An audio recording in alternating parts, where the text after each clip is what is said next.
రాజమహేంద్రవరం మాజీ ఎంపీ మార్గాని భరత్రాం పట్ల city MLA Adireddy Srinivas చాలా వెటకారంగా వ్యంగ్యంగా మాట్లాడడం దారుణమని వైఎస్సార్ కాంగ్రెస్ పార్టీ రాష్ట్ర కార్యదర్శి మాజీ కార్పొరేటర్ వాసంశెట్టి గంగాధర్రావు అభ్యంతరం వ్యక్తం చేశారు. మార్గాని భారత్ తెచ్చిన నిధులతోనే పనులు చేస్తూ ఆయన ఏదో గొప్పగా సాధించినట్లుగా ప్రచారం చేసుకోవడం తప్ప ఆదిరెడ్డి చేసిందేమీ లేదని దేవా చేశారు. మార్గాని వేసిన శిలాఫలకాలను ధ్వంసం చేసి మళ్లీ కొత్తగా శిలాఫలకాలు వేసుకున్న ఘనత కూడా మీకే దక్కిందని పేర్కొన్నారు. సమావేశంలో వైసీపీ నాయకులు దాసి వెంకట్రావు, నల్లమిల్లి సత్తిరెడ్డి, సప్ప ఆదినారాయణ, బిల్డర్ చిన్న, రేగుల శ్రీధర్, రొక్కం త్రినాథ్, గౌరీశంకర్, చివాకుల సుబ్రహ్మణ్యం, సేపేని మునీశ్వరరావు, నగరపోయిన శ్రీనివాస్, మురళీకృష్ణ, నాగేంద్ర మురళి తదితరులు పాల్గొన్నారు.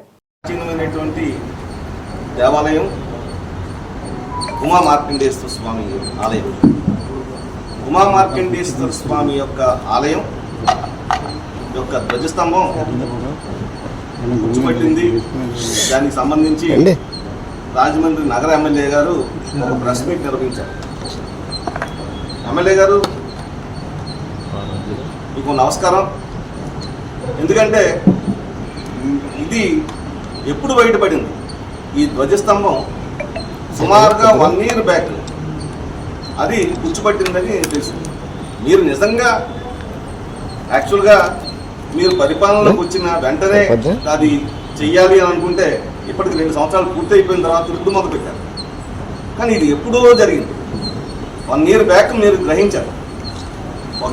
2, అక్కడ ఆలయ ధర్మకర్తగా ఉన్నటువంటి ఇనమూర్తి ఇప్పుడు నెక్స్ట్ ఇప్పుడు ఉన్నటువంటి ఎవరైతే ఉన్నారో వాళ్ళు కానీ వీళ్ళు కానీ ఒకటే మాట, ఆయన్ని పక్కన కూర్చోబెట్టుకుని మాట్లాడినటువంటి మాట. ఇది ఎప్పుడో భరత్ గారికి చెప్పడం జరిగింది. ఆయన దీన్ని నిర్లక్ష్యంగా ఊరుకున్నారనేటువంటి ప్రధానమైనటువంటి ఆరోపణ చేశారు. సార్, ప్రతిసారి ప్రతి దేవాలయం యొక్క ధ్వజస్తంభాలు ఇలాగా జీర్ణోద్ధరణ జరుగుతూ ఉంటాయి. దీన్ని ఇంత రాజకీయం చేయాల్సినటువంటి అవసరం అయితే కరెక్ట్ కాదు. అదే సీనియర్ సిటిజన్గా మీకు ఒక చెప్పాలి, మీ యాటిట్యూడ్ మార్చుకోవాలి. ఎందువల్లంటే ఇవాళ మీరు మాట్లాడినటువంటి ఎటకారం మాట చాలా ఎటకారంగా, అది ఆ రోజున అలా జరిగింది కాబట్టే ఇవాళ మీరు ఇలా అయిపోయారని చెప్పడం ఎంతవరకు సమంజసం అనేది ఒకసారి మీకు నేను మీ యాటిట్యూడు ఎంత హై పిచ్కి వెళ్ళిపోయిందంటే ప్రతి విషయాన్ని భరత్ గారితో ముడిపెట్టడం. భరత్ గారితో ముడిపెట్టాలని అనుకుంటే ఇవాళ మీరు ఆయన ప్రతి సంవత్సరం ఒక రోజంతా ఆ ఆలయంలోనే ఉంటారు. ఒక రోజంతా లక్షపత్రి పూజ చేస్తారు. ఆయన అక్కడ కూర్చుని ఆ మంత్రపఠనం చేస్తూ ఉంటారు. ఆ మంత్రపఠనం చేస్తున్నటువంటి ఆ మంత్రపఠనానికి కూడా మీరు చాలా ఎక్సెక్టివ్గా మాట్లాడారు. ఆయన మంత్రాలు చదివేశారు, అది ఇది. సార్, ఎందుకు ఇది? మీ యాటిట్యూడ్ ఏమనుకుంటున్నారు? రాజమండ్రి నగరానికి ఆ రోజున ధ్వజస్తంభం ఆ రోజే జరిగి ఉంటే ఆ రోజు ఎమ్మెల్యే ఎవరు? మీ మిస్సెస్సే కదా, భవానీ గారు. అలాగే అప్పుడు మీ దగ్గరే వాడు ఉంటున్నటువంటి ఎవరైతే ఎన్నమూరు దీపు ఉన్నాడో అతను ఆ రోజున అక్కడ చైర్మన్గా ఉన్నాడు. చైర్మన్గా ఉన్నటువంటి యొక్క చైర్మన్ గారు దాన్ని ఇది జీర్ణోద్ధరణ జరిగింది కాబట్టి దాన్ని చెయ్యాలి అని అనుకుంటే ఏదైతే తన డైరెక్టర్స్ ఉన్నారో ధర్మకర్తల మండలి ఉందో ఆ ధర్మకర్తల మండలి ఒక తీర్మానం చేయాలి. ఆ తీర్మానం చేసిన తర్వాత దాన్ని ఎండోమెంట్స్ కమిషనర్కి పంపించాలి. అలా చేసినటువంటి సందర్భం ఉందా? లేదు. ఎంపీ గారికి ఇచ్చానన్నారు. ఎంపీ గారి కన్నా ముందు ఎమ్మెల్యే గారు ఉన్నారు కదా, ఎమ్మెల్యే గారితో ఒక లెటర్ రాయించాలి, కవరింగ్ లెటర్, ఇక్కడ చేసినటువంటి తీర్మానం ఇవ్వాలి. ఇవేమీ చేయకుండా ఆయన మీద నిందారోపణ చేయడం ఎంతవరకు సమంజసం? ఓకే, ఇవాళ మీరు చేసినటువంటి ఏదైతే మరి ధ్వజస్తంభం పునఃప్రతిష్టాపన చేశారో దానికి ఎవరు కూర్చున్నారండి?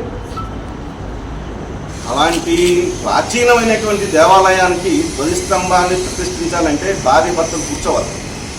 ధ్వజస్తంభాన్ని ఎవరైతే డోనర్ చేశారో ఆ దంపతులు కూర్చోవాలి. ఏమీ లేదే, ఎవరు లేకుండా కనీసం పీఠాధిపతులను కూడా మీరు పిలవకుండా అక్కడ ఉన్నటువంటి ఎవరైతే పురోహితులు ఉన్నారో వాళ్ళతోటి ఆ ధ్వజస్తంభాన్ని ప్రతిష్ఠింప చేశారు. ఇంకో 150 సంవత్సరాల పాటు ఉండేటట్టుగా ఎందుకు సార్ ఇవన్నీ ఈ మాటలు మాట్లాడటం?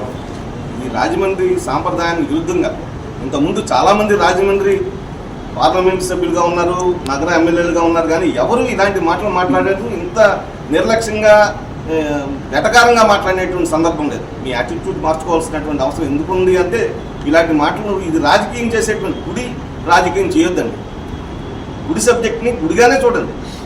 ఆ గుడిని ఒక అత్యంత దైవికమైనటువంటి కార్యక్రమం కింద భావించాలి, దాన్ని చేయాలి. అంతేగాని ఈ రకమైనటువంటి చేయడం అనేది కరెక్ట్ కాదు. సరే, నెక్స్ట్ లేని సమయంలో మేము ఏం తీసుకొచ్చాం, అవి తీసుకొచ్చాం. సార్ ఒక్క విషయం చెప్తున్నాను సార్, భరత్ గారు తీసుకొచ్చినటువంటి ఏవైతే మోరంపూడి ఫ్లైఓవర్ ఉందో, భరత్ గారు తీసుకొచ్చినటువంటి ఫ్లైఓవర్ అది ఎందుకు అంత ఒక్క అని చెప్పినంటే ప్రెస్టేజియస్ ఇష్యూగా తీసుకుని 60 కోట్లతో దాన్ని తయారు చేయించారు. 2 సంవత్సరాలు పూర్తయిన తర్వాత ఇప్పటికి కూడా సైడ్ రోడ్లు వేయించినటువంటి దుస్థితి మీ కూటమి ప్రభుత్వానికి ఉంది. ఇవాటికి కూడా సెట్ అవ్వాలి. ఇంత దీనమైనటువంటి పరిస్థితుల్లో మీరుండి మీరు లేని సమయంలో మీరు అని ఎంత వెటకారంగా మాట్లాడారు. గోదావరి గట్టున ఉన్నటువంటి అంబేద్కర్ భవనం ఎవరు తీసుకొచ్చారంటే భరత్ గారే కదా. దాన్ని ఇవాళ పూలే అంబేద్కర్ భవనం అది ఎవరు తీసుకొచ్చారు? 8,25,00,000 రూపాయలు ఈయన తీసుకొచ్చి అక్కడ పెడితే ఇవాళ దాన్ని ప్రారంభోత్సవం చేసుకుని మీరు సోప్ చేస్తున్నారు తప్ప అసలు ఎవరినైనా కనీసం తీసుకొచ్చిన గ్రాంట్ భరత్ గారు తీసుకొచ్చారు, కనీసం తీసుకొచ్చి ఆయన్ని ఆహ్వానించినటువంటి సందర్భం ఉందా? ఏమీ చేయట్లేదా మీరు? అలాగే అమృత్ భారత్ ఫేస్లో 88 కోట్లు, అలాగే ఈఎస్ఐ హాస్పిటల్ 35 ఎకరాల్లో దాన్ని 100 పడకల ఆసుపత్రిగా తీర్చిదిద్దినటువంటి ఘనత భరత్ గారి. చాలా స్పీడ్గా దాన్ని ఈఎస్ఐ హాస్పిటల్ 100 పడకల ఆసుపత్రి చేశారు. ఇవాళ 35 ఎకరాల్లో దానికి 30 ఎకరాల్లో 35 ఎకరాల్లో దాన్ని చేశారని అంటే ఆ ఘనత అయింది. మరి ఇవాళ దాన్ని మీరు ఏ రకంగా మాట్లాడుతున్నారని ఎమ్మెల్యే లో గార్డెన్ శిలాఫలకాలు 2 వేయించుకున్నారండి. అంటే లో గార్డెన్ ఎవరు తీసుకొచ్చారండి? భరత్ గారు తీసుకొచ్చారు. దాన్ని ప్రారంభింపజేశారు. దాన్ని ఈ పక్కన ఒక శిలాఫలకం ఉంది, ఈ పక్కన ఒక శిలాఫలకం పెట్టుకున్నారు. మీరు ఎవరు తెచ్చిన సొమ్ముతో మీరు సోపులు చేస్తున్నారండి ఎమ్మెల్యే? ఇది మీరు ఒకసారి పునరాలోచించుకోవాలి. ఇవాళ తీసుకొచ్చినటువంటి ఏవైతే గ్రాంట్స్ ఉన్నాయో, ఇవాళ మీరు పివి నరసింహరావు పార్క్ ఉంది. పివి నరసింహరావు పార్కు నిజంగా ఇది రివర్ ఫ్రంట్ అని పెడుతున్నారు. పివి నరసింహరావు పార్క్ అని అంటారా, రివర్ ఫ్రంట్ అంటారో కూడా మాకు తెలియదు. అది కూడా పేరు మార్చేయచ్చు కూడా. ఇవాళ అది తీసుకొచ్చింది ఎవరండి? భరత్ గారు.